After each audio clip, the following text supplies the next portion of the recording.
हाथ में दो फूल लोटा, हाथ में दो फूल लोटा, जल चढ़ा भक्त एक शिव का चला, शिव को मनाने के लिए भक्त एक शिव को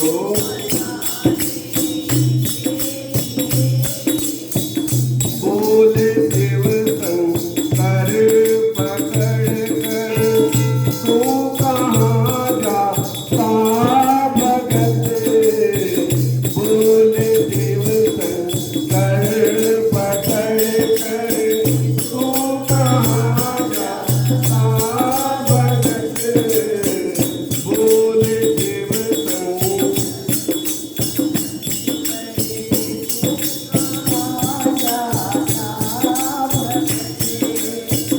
मैं तो आया हूँ तुझे, मैं तो आया हूँ तुझे, दर्शन दिखाने के लिए, मैं तो आया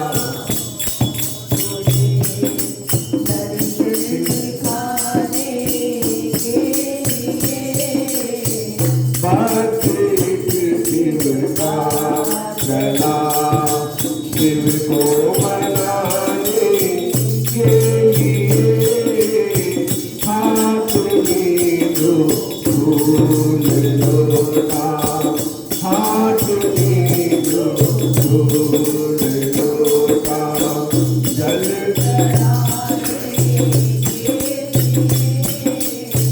भक्त एक शिव का चला,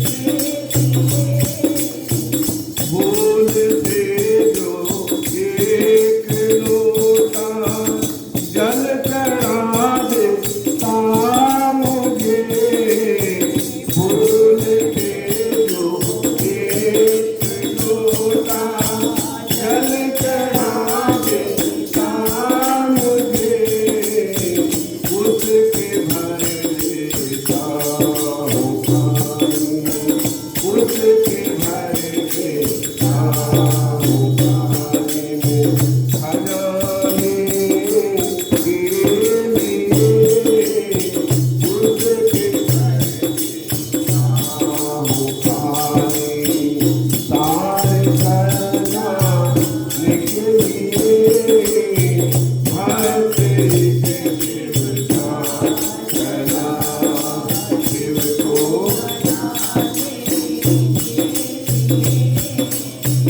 हाथ में दो फूल लोटा, हाथ में दो फूल लोटा, जल चढ़ाने के लिए भक्त एक शिव का चला, शिव को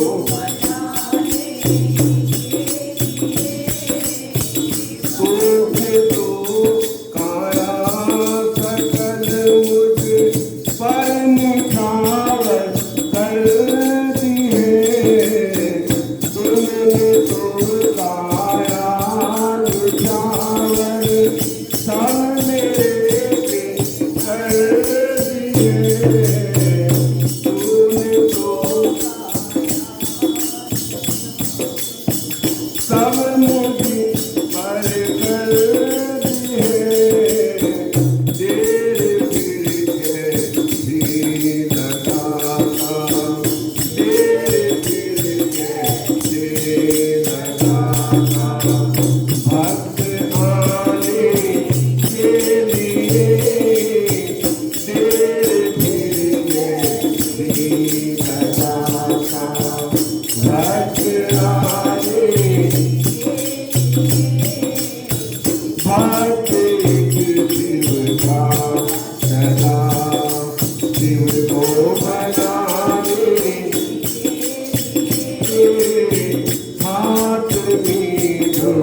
फूल लोटा हाथ में जो फूल लोटा जल चढ़ाने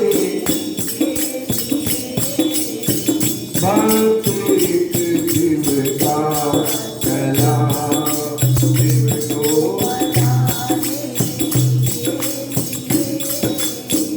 मन चाहा वर दे दिया उस चोर क्यों दे ओ महान मन चाहा वर दे दिया उस चोर को दे ओ महान बोले बन जाते हैं भोले बन जाते हैं भोले कहेंगे सुनने के लिए भक्त बन जाते हैं भोले भोले को रिझाने के लिए भक्त शिव का चला शिव को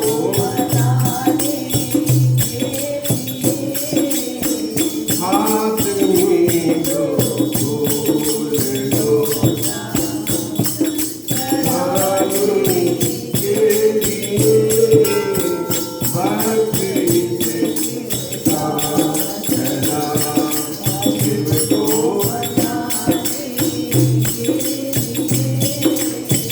भक्त शिव का चला शिव को मना शंकर भगवान की जय जय श्री राधे जय जय श्री राधे जय जय श्री राधे श्याम। क्यों भगवान तो भोले हैं, भाव सच्चा होना चाहिए, फिर वो कैसा भी हो उसके मन में लालच आ गया था, लेकिन हाथ नहीं पहुंचा तो शिव जी पे ही चढ़ गया। भगवान कहने लगे लोग तो जल चढ़ाते हैं, बिलपत्र चढ़ाते हैं, फूल चढ़ाते हैं, और तूने तो अपने को ही समर्पित कर दिया। इतने भोले हैं भगवान, और मैं तुझे दर्शन देने आया हूं। तो ऐसी भक्ति होनी चाहिए, कुछ भी करो निश्चल भाव से करो, चाहे चोरी करो।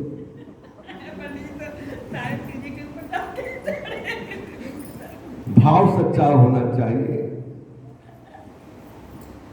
ठीक है ना। भाव में गड़बड़ नहीं होनी चाहिए, एक जगह मन होना चाहिए। भगवान ने कहा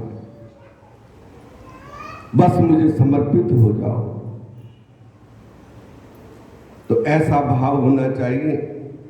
कुसंग विचार तन और मन को विपरीत करते हैं, इसलिए विवेकियों का संग करे ताकि मन को शांति मिले, क्योंकि जैसी संगत वैसी रंगत।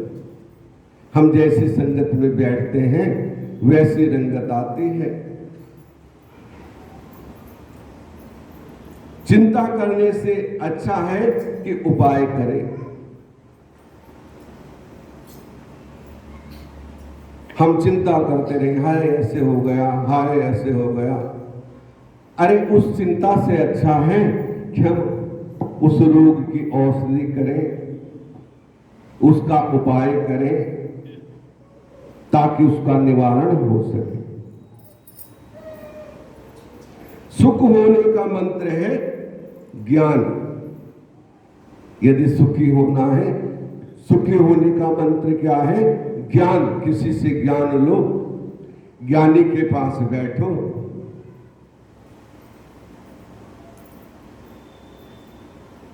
पैसे से सुख नहीं मिलता। ये हमारी भूल है कि हमारे पास पैसा है तो हम सुखी हैं। कहां सुखी हैं? पैसे वाला कोई सुखी है? बताओ। दुनिया भर की बीमारियां हैं, रोज टेस्ट होते हैं, किसी किसी के तो खून ही बदला जाता है रोज, तब जाके भी जीवित हैं। संसार में बड़ा कुछ है, तब कहीं उनकी सांस चलते हैं, और एक दिन खून ना बदला जाए तो जैसे आराम हो जाए। तो कहां जा रहा है पैसा? हम सोचते हैं पैसे वाला सुखी है। सुखी कौन है? जो नाम जपता है, जो नाम का सुमिरन करता है। भगवान उसे जल्दी से कोई बीमारी भी नहीं लगाते हैं। हाँ, समय आ गया तो फिर तो सभी को कुछ ना कुछ होगा। बुढ़ापा फूटे घड़े के सामान है,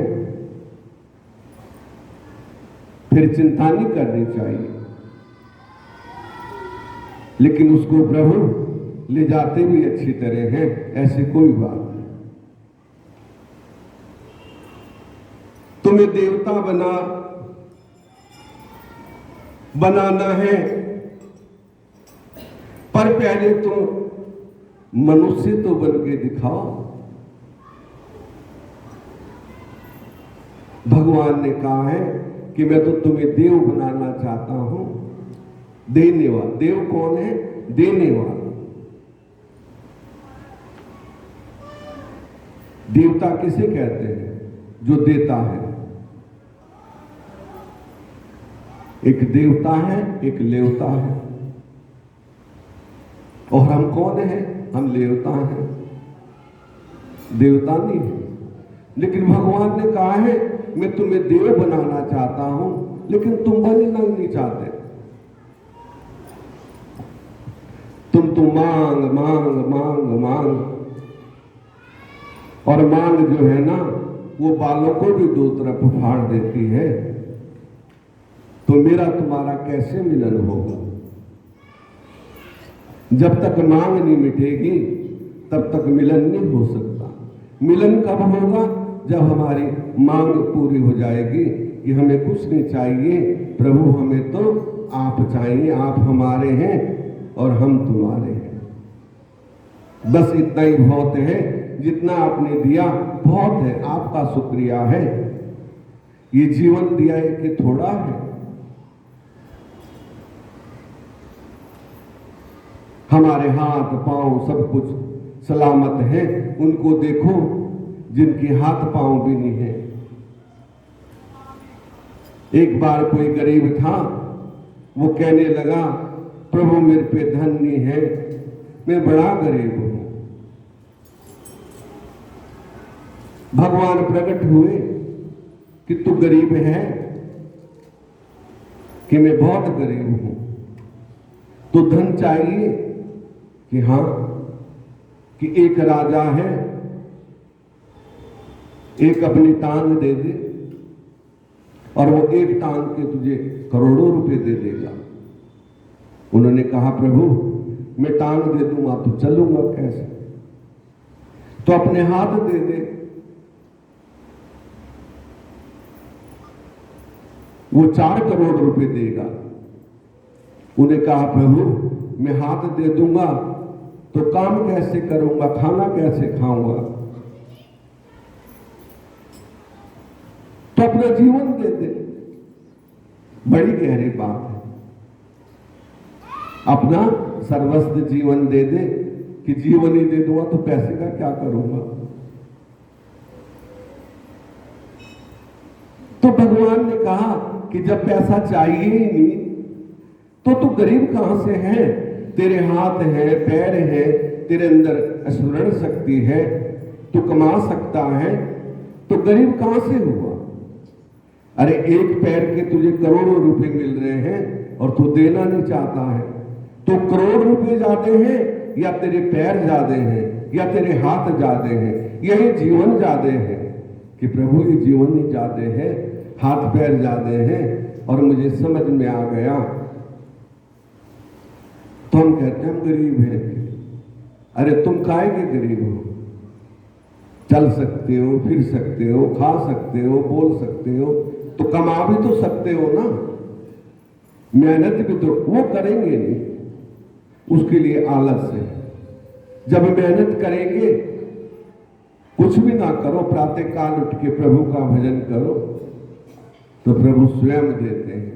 क्योंकि प्रभु सुबह सबके द्वार पे आते हैं मनोमय विद्या भिक्षा देने के लिए। हम सब भिखारी हैं।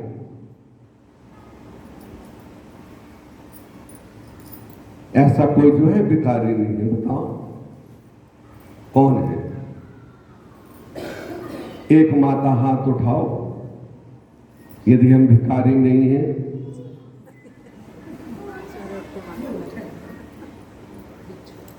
एक भिखारी तो है जो 10 रुपए मांगता है, थोड़ा बहुत खाना मांगता है, और हम तो इतना मांगते हैं जिसका कोई ठिकाना नहीं। मांगते कि नहीं मांगते? एक जल का लोटा चढ़ा देंगे, 1 रुपया चढ़ा देंगे भगवान को, और कहेंगे प्रभु मुझे ये भी दे देना, मेरे बच्चों को सुखी रखना, मेरे पुत्रों को सुखी रखना, मेरे बेटी को सुखी रखना, मुझे धन दौलत देना, किसी चीज की कमी ना आए। कितना कुछ भगवान पे भार चढ़ा देते हैं, और वो प्रभु को सब करना पड़ता है।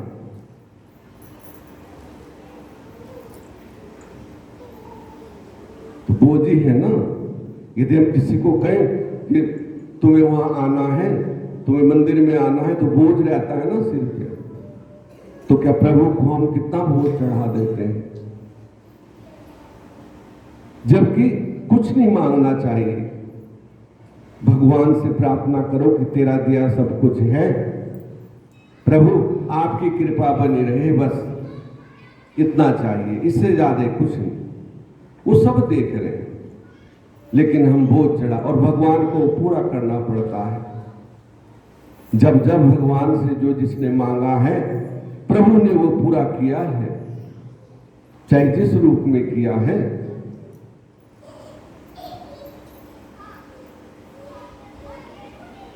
किसी भी रूप में पूरा किया, वो करते हैं। और ये सत्य है, 100% सत्य है, कटु सत्य है। तो इसलिए प्रभु से प्रार्थना करनी चाहिए कि तेने जीवन दिया तो यही बहुत है। अरे हम स्वस्थ तो हैं, उनको देखो जो स्वस्थ नहीं है, शरीर से चल नहीं सकते, कहीं जा नहीं सकते, पूजा नहीं कर सकते, जल नहीं चढ़ा सकते, कुछ भी नहीं कर सकते, तो हमारा जीवन तो स्वस्थ है, हम कितने सुखी हैं। तो इससे ज्यादा और कुछ, लेकिन हमारी मांग पूरी नहीं होती। जबकि भगवान ने बार बार कहा है कि जो मांगता है वो नीचमती है, अपने लिए जो मांगता है। हाँ, पर स्वार्थ के लिए कुछ मांगना पड़े तो मांग लो, किसी की रक्षा के लिए कुछ मांगना हो तो मांग लो।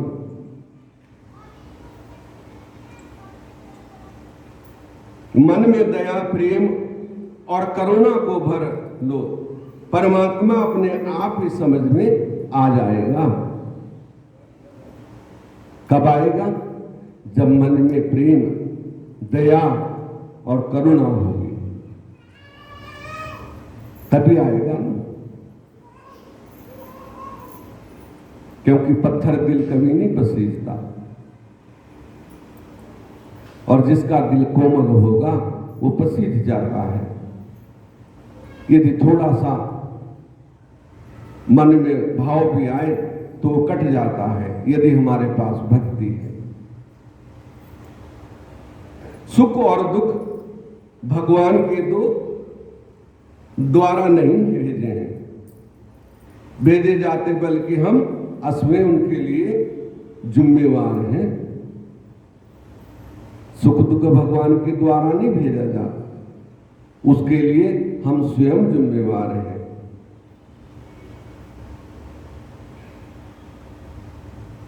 इस जगत में जैसे मुक्त होना है, उसे कोई बांधने वाला नहीं है। जिसने मुक्त होना है ना, हम सोचते अरे वो हो गया है, अरे वो हो गया है। ये सब मन का विकार है। जिसने जहां जाना है वो पहुंच जाता है, जैसे मर्जी पहुंचे। उसे कोई नहीं बांध सकता, कोई रस्सी नहीं बनी जो उसे बांध सकता है। लेकिन हमने खुद अपने पैरों में बेड़ियां डाली हैं। उसके जिम्मेवार हम स्वयं हैं। ये बिल्कुल सत्य है।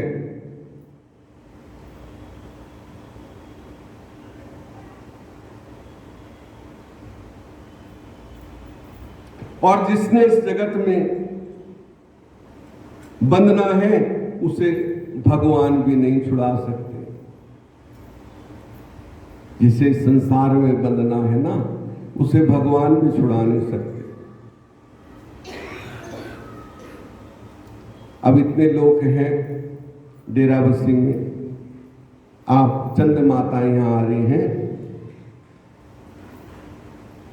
तो काम तो आपको भी है, लेकिन समय निकाल के मंदिर में कथा सुनने आ रहे हैं कि कुछ मिलेगा। और सब आ सकते हैं यदि चाहे, सब समय निकाल सकते हैं, लेकिन नहीं, कहो कि समय ही नहीं है, क्या करें, समय ही नहीं है, बस काम इतना है, समय ही नहीं मिलता। अरे जब तक तो समय मिलेगा जब वो घंटी बजा देंगे, फिर सब छूट जाएगा।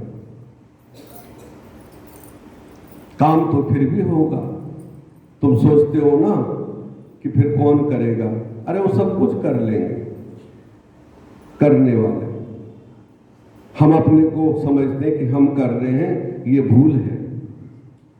और जिसने भूल सुधार ली वही सच्चा भक्त है। यदि किसी के साथ मतभेद होता है तो ये निर्बलता की निशानी है। ठीक है ना, हम किसी के साथ मतभेद कर देते हैं तो ये हमारी निर्बलता की निशानी है कि हम अभी निर्बल हैं। मतभेद किसी से होना ही नहीं चाहिए, ये सच्ची बात है। जो करेगा सो भरेगा, तू क्यों भया उदास। कबीरा तेरी झोंपड़ी गलकटियां के पास, और जो करेगा सो भरेगा, तू क्यों भया उदास। जो कर रहा है ना वो खुद भरेगा, तुझे चिंता नहीं करनी चाहिए, तुझे अपने मन पे बोझ नहीं रखना चाहिए। भगवान ने कहा है इसलिए तू भजन कर, अपना कर्म कर, बस जो कर रहा है करता करने दे, तू देखता रहो। आज नहीं तो कल सब अपनी करनी भुगतते हैं। राजा हो या रंग, सब अपनी करनी पे बैठते हैं। जैसा कोई करता है उसका फल उसे अवश्य प्राप्त होता है। इनको हटा लो बच्चों, अपने पास बिठाओ, विघ्न पड़ता है बीच में।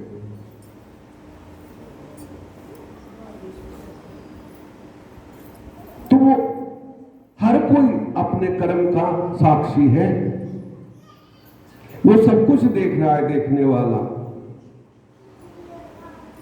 तो तुम क्यों उदास होते हो, तुम क्यों अपने मन पे भार रखते हो। हल्के रहो, बिल्कुल हल्के। हाँ, ये देखते रहो कि ये क्या कर रहा है,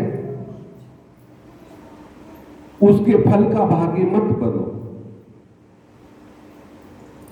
और यदि हम उसके फल के भागी बनेंगे तो कर्म हमारे पास भी आ, अच्छा हो या बुरा हो, दोनों तरह से। अच्छे के साथी बनेंगे तो अच्छा आएगा, बुरे के साथी बनेंगे तो बुरा आएगा। इसलिए जो कर रहा है उसे करने दो, तुम अच्छा करो बस। यही ज्ञान है। और इस ज्ञान पे जो चलता है वही प्रभु को प्राप्त कर सकता है। संसार में सभी प्राणी बराबर हैं, सब एक समान है, कोई छोटा नहीं है, कोई बड़ा नहीं है, लेकिन कर्म महान है। जो हमारे कर्म है वो महान है। जो जैसा कर्म करता है वो वैसी पदवी प्राप्त करता है।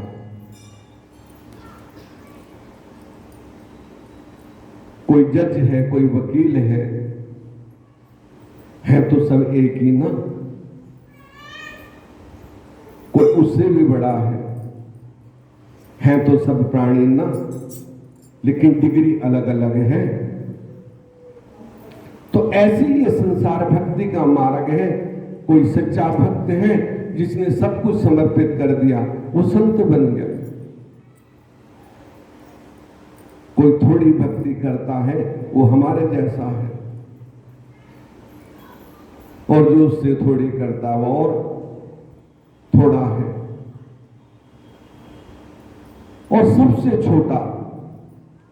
छोटा भगवान ने कहा, छोटा से तो छोटा बनकर पीले चरण सतगुरु के धोकर।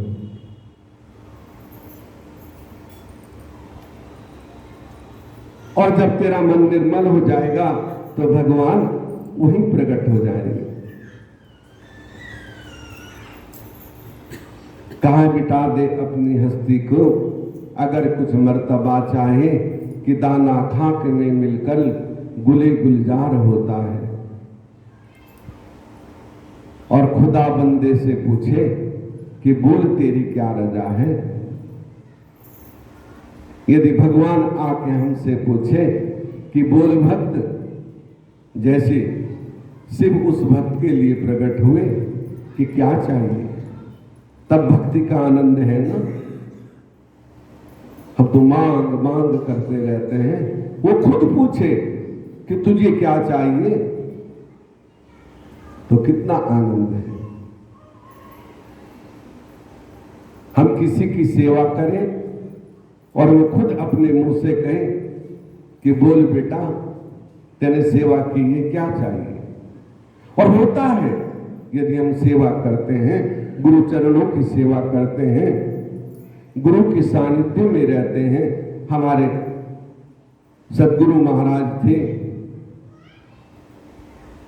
मैं आश्रम में रहता था, अपनी कथा आपको सुनाता हूं।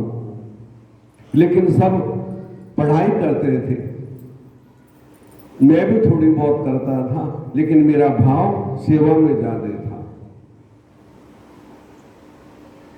हमारे गुरु महाराज जिन्होंने मुझे, जिनके पास बचपन से मैं रहा, वैसे तो सभी गुरु हैं, जितने बड़े संत हैं वो सब गुरु समान हैं, लेकिन सतगुरु एक होते हैं, सेवा अनेक होती है। और वो सूरदास थे।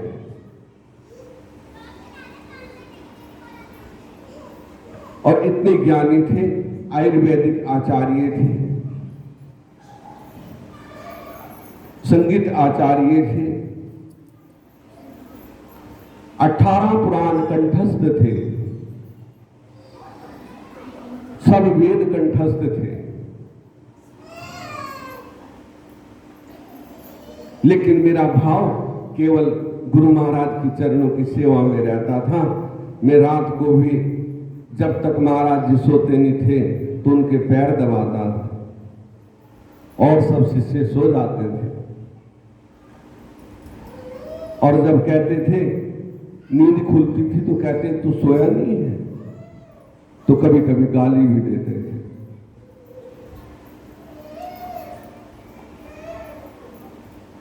और फिर 3 बजे वो उठ जाते थे।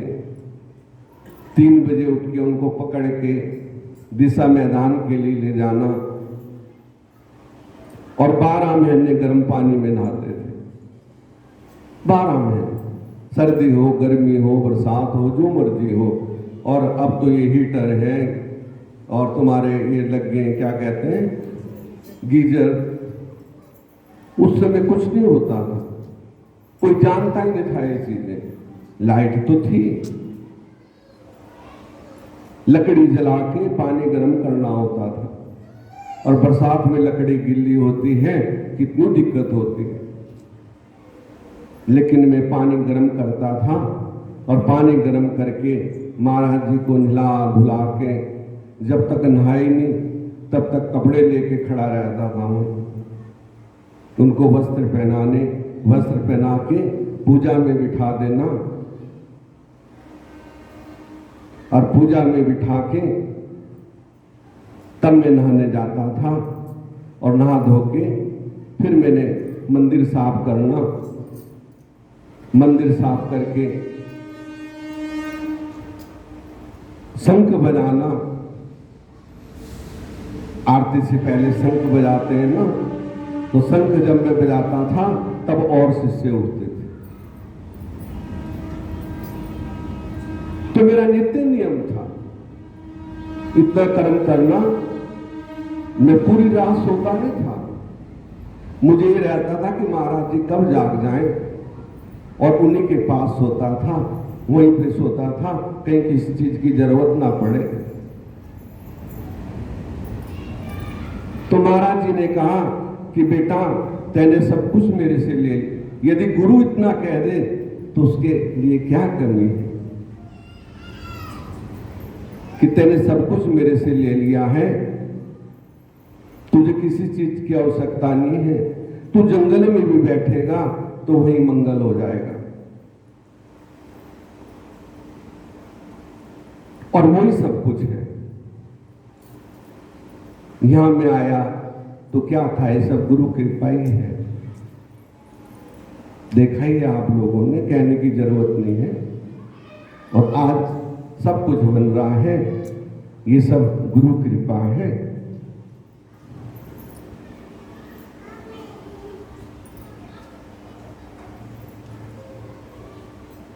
तो ऐसी गुरु कृपा होती है, और वो साक्षात अलौकिक संत थे।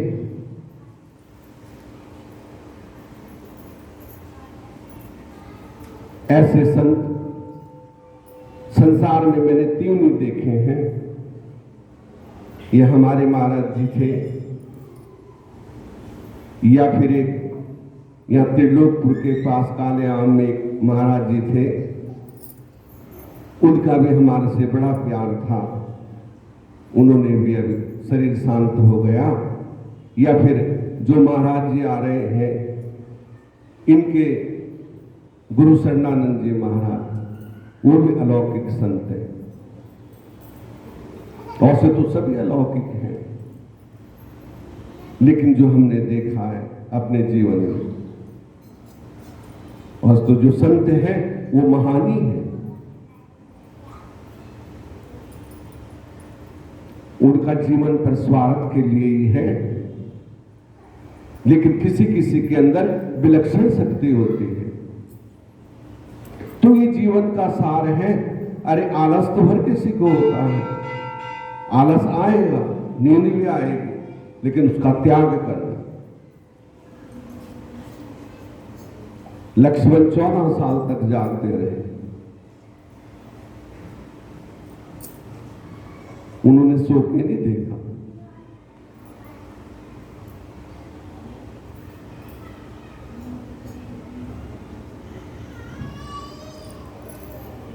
तो जो सेवा करता है वो सो सकता ही नहीं, ये वास्तविक बात है। उसका मन वही रहेगा कि कहीं ये कमी ना हो जाए, कहीं ये कमी ना हो जाए। जो गुरु का सच्चा सेवक है, तो ऐसा भाव हमारे मन में होना चाहिए।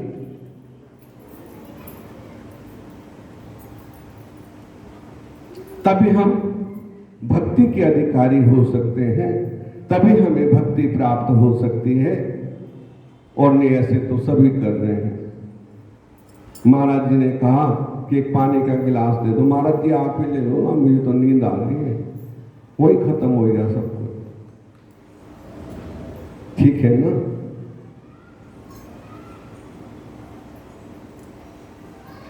तो महाराज जी ये तो नहीं कहेंगे कि तेरे मेरी बात को काट दिया, लेकिन वो सब देख रहा है देखने वाला। तो सेवा होनी चाहिए जीवन में, सेवा से ही सब कुछ प्राप्त होता है। और सिया राम में सब जग जानी, करम प्रणाम जोरी जुग पानी। सबको भगवान के सामान समझो। तो ये जीवन का सार है और ये जीवन में काम आने वाला है, और तो सब ही रह जाएगा।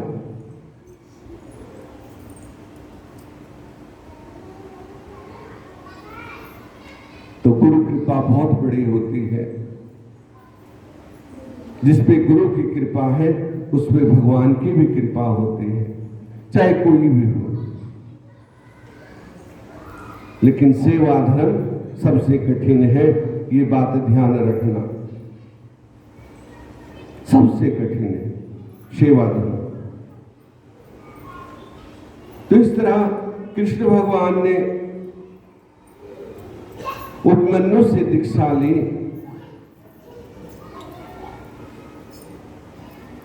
जो साक्षात नारायण हैं, उनकी एक दृष्टि मात्र से तीनों लोग सृजन हो जाता है और तीनों लोग विनाश हो जाते हैं। उन कृष्ण जी ने उपमन्यु को, एक ब्राह्मण को अपना गुरु बनाया योग के लिए, योग प्राप्त करने के लिए। गुरु तो कृष्ण जी के थे, संदीपन ऋषि थे और गर्गाचार्य कुलगुरु थे। लेकिन वहां वो सीमित नहीं रहे। दत्तात्रेय जी ने 24 गुरु बनाए, सबसे ज्ञान लिया। लेकिन सतगुरु एक है, सेवा अनेक है। जिसकी तुम सेवा करोगे वो गुरु तो है ना। अरे प्रथम गुरु हमारे माता पिता, ये धरती माता है, माता पिता है। फिर जिन्होंने हमारा संस्कार किया वो है, और दाई होती है जो पैदा करती है, वो गुरु होती है, जिसे दाई माँ कहते हैं। अब तो हॉस्पिटलों में होते हैं बच्चे।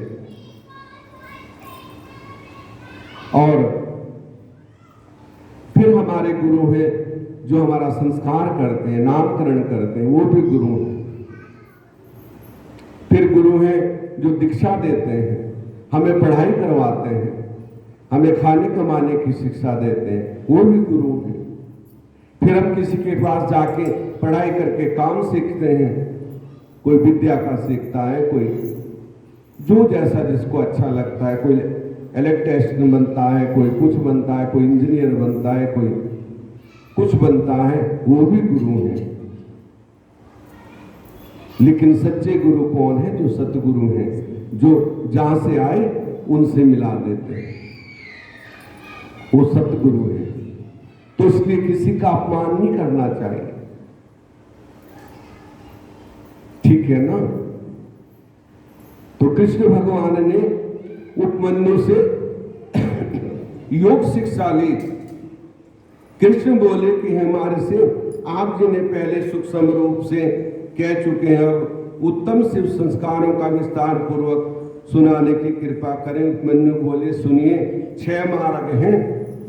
शुद्ध कर लेने को संस्कार कहा जाता है, जिससे ज्ञान प्राप्ति एवं सांस बंधन विनाश और संस्कार दीक्षा कहलाती है।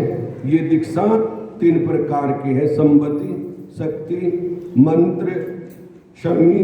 दीक्षा गुरु दर्शन, स्पर्श, संभाषण आदि से नाश विनाश नहीं होती है। संबति तवा तीव्रता भेद द्वारा 2 प्रकार की है, जिसके द्वारा पाप समूह नष्ट हो जाए वो तीव्र, तथा जिसके द्वारा शीघ्रता शीघ्र आनंद प्राप्त हो जाए वो तीव्रता संबति दीक्षा है। गुरुजी योग के मार्ग द्वारा शिष्य के शरीर में प्रवेश करके ज्ञान में दीक्षा देते हैं, और शक्ति दीक्षा कहा जाता है। कुंडल के साथ साथ जो क्रिया वाली दीक्षा दी जाए, वो मंत्र दीक्षा है। गुरुदेव शिष्य का शोधन कर ले, शिष्य भी गुरुदेव को अपना साथ दे, पूजन करे, गुरु की संगति में रहे। इस प्रकार अपने गुरु के गौरव को बढ़ाने का प्रयत्न करे। और शिव ही गुरु है, गुरु ही शिव है, कभी इससे भिन्नता ना जाने। गुरुदेव की आज्ञा द्वारा सभी काम को गुरु के सामने आसन पर बैठे, आसन से गुरु के सम्मुख विरुद्ध बोलना भी पाप है, वो गौरव नरक को जाता है। गुरु यदि गुणवान, तत्वज्ञाता, शिव भक्त और परम भक्तिदायक है तो गुरुदेव अपने घर में आए हुए ब्राह्मण वर्ण शिष्य को 1 वर्ष तक तथा अपने घर में आए हुए अक्षत्रिय को 2 वर्ष तक, वैश्य को 3 वर्षों तक परीक्षित करें। जिन शिष्यों को फटकारा जाए अथवा ताड़ा जाए, फिर भी वे मौन धारण कर दुख का अनुभव न करें। शिष्य तत्पर शिव संस्कार योग्य है। स्त्रियों का शिव संस्कार ग्रहण करने में अधिकार नहीं, वो तो पति की आज्ञा पाकर ही शिव पूजन करें। यदि पति आज्ञा दे तो गुरु भी बनाए और पति की सेवा करें, ऐसा कहा है। गुरु यदि फटकार भी दे तो मौन होकर सुने, ये नहीं कि वहां से भाग जाए और मन में क्रोध ना करे, उसमें भी कोई भलाई होगी। गुरु जो है वो शिष्य के अंदर अपनी आत्मा को प्रवेश करवा देता है, यदि सच्चा शिष्य है, और उसे परिपूर्ण कर देता है। पहले तो वो परीक्षा करते हैं कि ये है भी कि नहीं है इस लायक, तभी उसको ज्ञान कराते हैं। उपयन्नु श्री कृष्ण जी को ये कह रहे हैं जो जगत पिता हैं।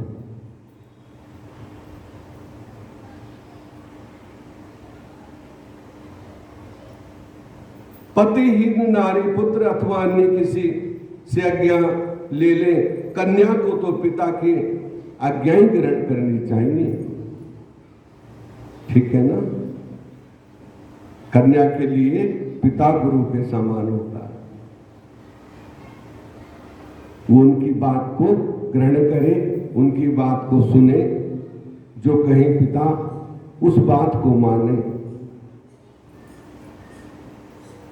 और जब शादी हो जाए तो उसका पति है, यदि पति कहे तो गुरु भी बना ले, ऐसी कोई बात है। दोनों को साथ साथ दीक्षा लेनी चाहिए। उपमन्यु बोले श्री कृष्ण जी अब कोई साधन कराने लगे, तब वो प्रथम पवित्र स्थान में जाकर शवे नाम संस्कार करें, उसमें शुभ दिन पुण्य सर्वप्रथम देखें, वहां की सुगंध वर्णन रस आदि द्वारा परीक्षण कर लें, फिर उसी भूमि पर शिल्प शास्त्र कथित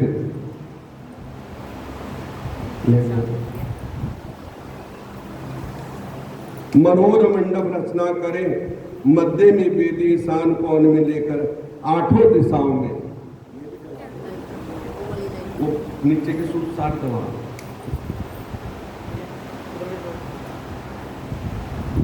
देवी के ईशान कोण में लेकर 8 दिशाओं में कुंड बनावे। पश्चिम दिशा में प्रधान कुंडल होना चाहिए अथवा 8 कुंड से निर्मित बनाकर एक ही कुंड बहुत से सुंदर संध्या में संदेह ध्यान पताका मालाओं से शोभित करे। उस वेदी के मध्य में सुंदर मंडप होना चाहिए। फिर चांदी सोना द्वारा ईश्वर के सुंदर मंडप बनावे। आहार करे, 1 या 2 हाथ श्वेत लाल कमल बनावे। कमल करने का हो आधे में केश तथा आधे में पल निर्वाण करे। यदि 2 हाथ विस्मित कमल हो तो 16 उंगुल कर्णिका हो। वेदी पर ध्यान धान चावल सरसों तिल पुष्प कुसा आदि बिछावे। फिर कलश स्थापन कर, कलश चाहे धातु का हो चाहे मृतिकी का हो, शुद्धि जल से भर ले, उस पर सुगंधित पुष्प अक्षत कुसा दुर्वा नारियल वस्त्र फल धारण करें। कमल के उत्तर मिडल में उसके आसन की कल्पना करें। अश्व आसन पर बैठ जाए, चंदन मिश्रित जल द्वारा आचमन करें। सोसाण उपचार द्वारा विधि पूर्वक कलश पूजन स्थापना आदि कर उसके बाद गुरुदेव भी अपना नित्य कर्म करके प्रसन्नता से पूजन भवन में जावें। मंडप के मध्य में महेश्वर का पूजन कर शिव कलश में शिव का आह्वान करके विधान के साथ उस कलश का पूजन करें। फिर पश्चिम मुख होकर यज्ञ रक्षक भगवान शिव का ध्यान करते हुए दक्षिणा में शिव के अस्त्रों को पूजे, मुद्रा आदि दिखाकर मंत्रोच्चारण पूर्वक यज्ञ प्रारंभ करें। शिव अग्नि में प्रधान आचार्य होम करें। आचार्य प्रधानता से करे, सदा शिव आप मेरे शरीर में प्रविष्ट होकर इस भक्तों संसारिक दुखों से छुड़ाओ। उसके बाद उपवास करता अथवा हविष्य अत्र भोक्ता ओंकार के जपन करने वाले शिष्यों का मुंडन मंडप से दक्षिण या पश्चिम द्वार तक उत्तर विमुख करके कुशासन पर बिठा देवे। आप भी पूर्व मुख होकर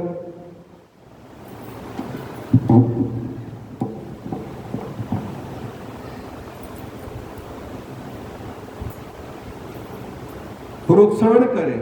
फिर फूलों द्वारा उसका ताड़न करें।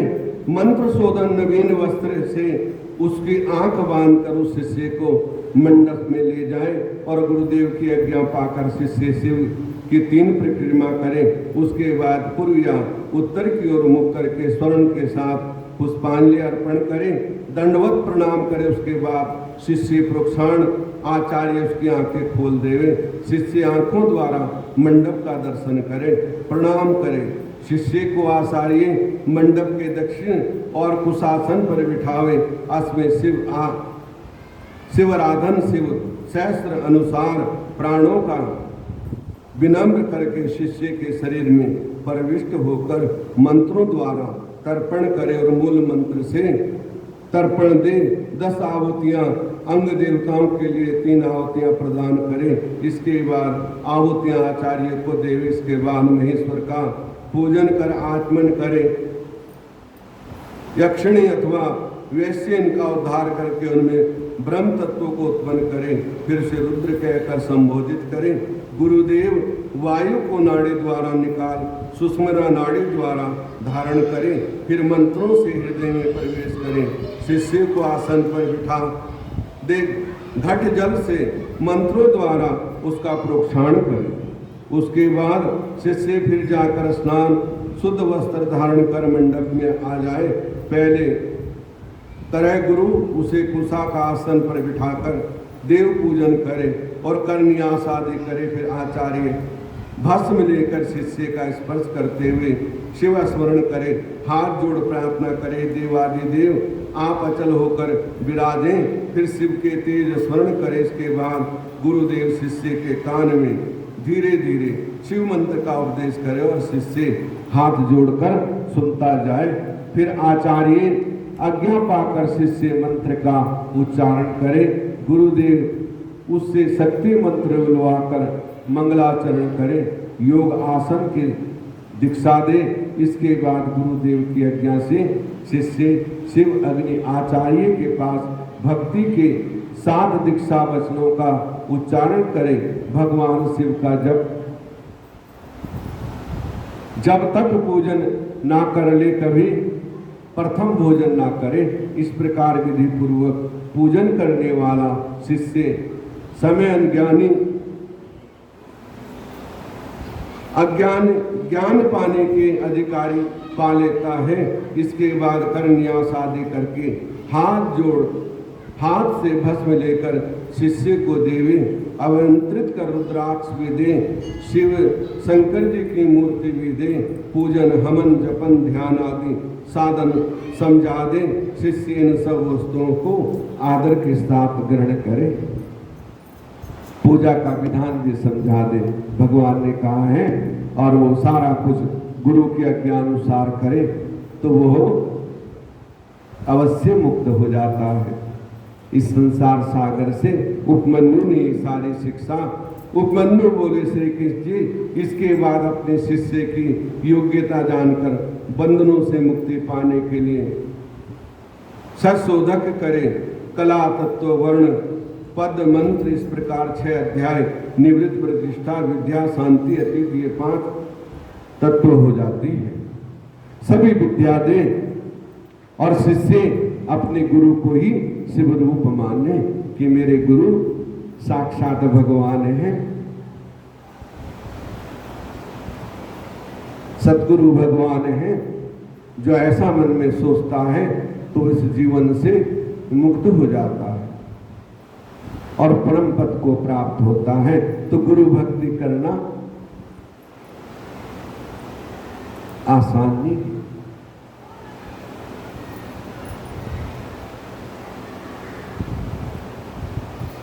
तभी तो कहा है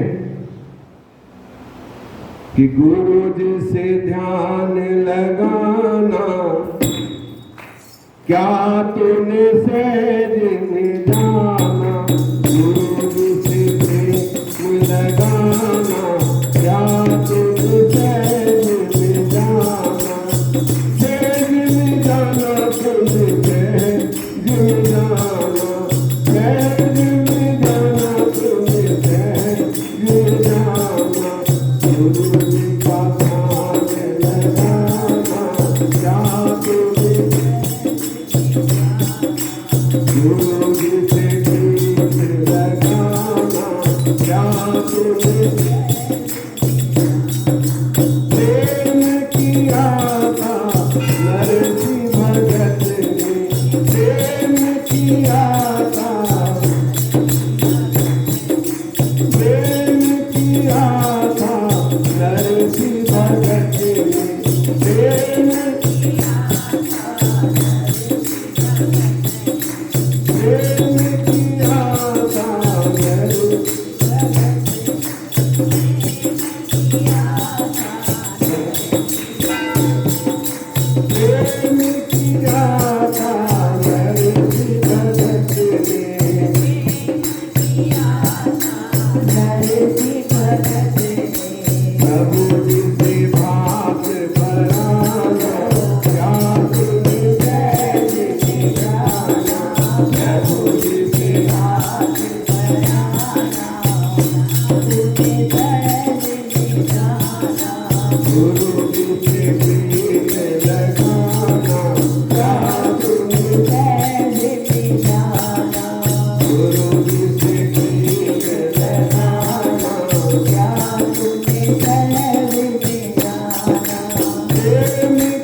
कहां तक गिनती करें। अब समय भी हो रहा है, तो बहुत भक्त हुए जिन्होंने प्रभु से प्रेम किया, और ये कलयुग की बात है, कोई सतयुग की नहीं है। लेकिन प्यार सच्चा होना चाहिए, और सच्चा प्यार होगा तो प्रभु अवश्य आएंगे। गुरु चरणों में सच्चा प्यार, यही सच्ची गुरु भक्ति है। जिसका प्यार गुरु चरणों में है तो भगवान अवश्य आते हैं, किसी भी रूप में आए। तो कल सभी माताएं आना, और कल 6:30 बजे आरती कर देंगे, और जल्दी आने की कोशिश करना कि 4:30 बजे तक आप लोग यहाँ आ जाएं। थोड़ा कीर्तन भी कर लेना, पहले कीर्तन कर लेना, उसके बाद कथा हो जाएगी, और कथा के बाद प्रभु को भोग लगा के आरती हो जाएगी 6:30 बजे, ताकि आरती हो जाए।